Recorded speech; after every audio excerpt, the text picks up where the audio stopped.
This is the Scholarlynk news for 1st December 2020. It has been reported that babies might be born with COVID 19 antibodies if their mothers were infected during pregnancy. However, it is unclear if this will result in the baby being immune to the virus or, if they are immune, how long this would last. Further, it is also not known if the antibodies were passed from mother to baby or if the baby developed the antibodies. An earlier study of 11 infants born in Wuhan, whose mothers had COVID 19, showed that all of them had detectable levels of IgG antibodies. These are smaller antibodies that can be transferred from mother to fetus through the placenta.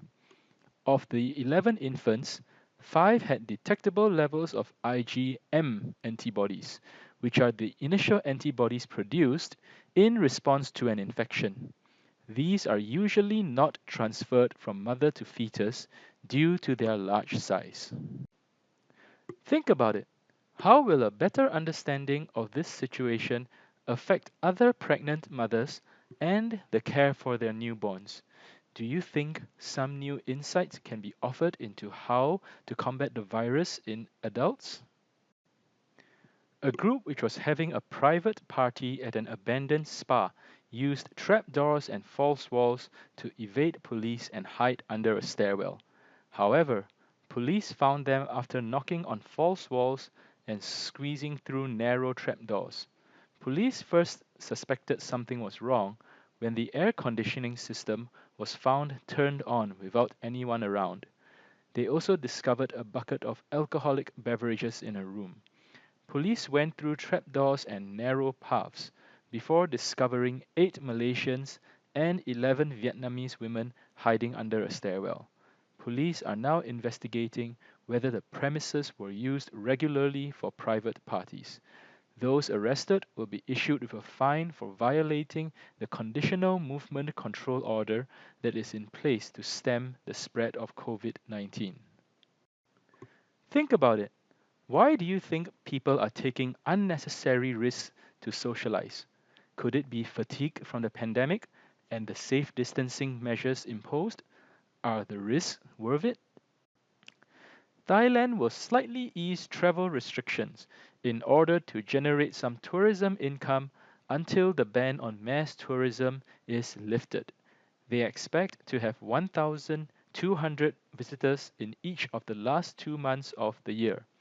The country's tight entry restrictions have helped control the spread of COVID 19, but has also caused damage to the economy and job losses.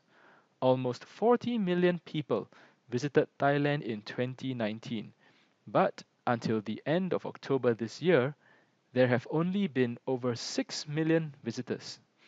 It is expected that visitor numbers might increase in 2021, but this still depends on global infection rates and the vaccine for COVID 19. Think about it. Is there any good substitute for visiting a country in person? How about virtual tours? What other ways can Thailand try to help those in the tourism industry? China will ban imports of all solid waste as raw material from next year. This is part of its efforts to recycle more domestic waste. Even companies which have approvals to import waste this year will only have until the end of the year to do so. Any violations of the ban, including dumping, storing, or processing of waste, will result in severe punishment. China started importing solid waste as a source of raw material in the 1980s and has been the largest importer of solid waste in the world for many years. Rising public awareness of the problems caused by pollution led to a plan to phase out waste imports in 2017. Local organizations are also encouraged to do more waste recycling. Think about it. Where do you think all the waste will go to now that China will be banning imports? Do you think other countries will be willing to import solid waste? In the United States, a single cafeteria worker getting infected with the coronavirus was enough to close all classrooms in a school district. The worker needed to be quarantined, along with all the other cafeteria staff and most of the transportation crew. Without enough substitute workers, administrators had to stop classroom operations and meal services. Staff shortages occur when many employees are quarantined because of known or potential exposure to the virus. The challenge of getting enough staff is forcing school closures and remote learning on students. This is despite transmission not happening in the schools. Instead, students and the school staff are being exposed to the virus from a family member.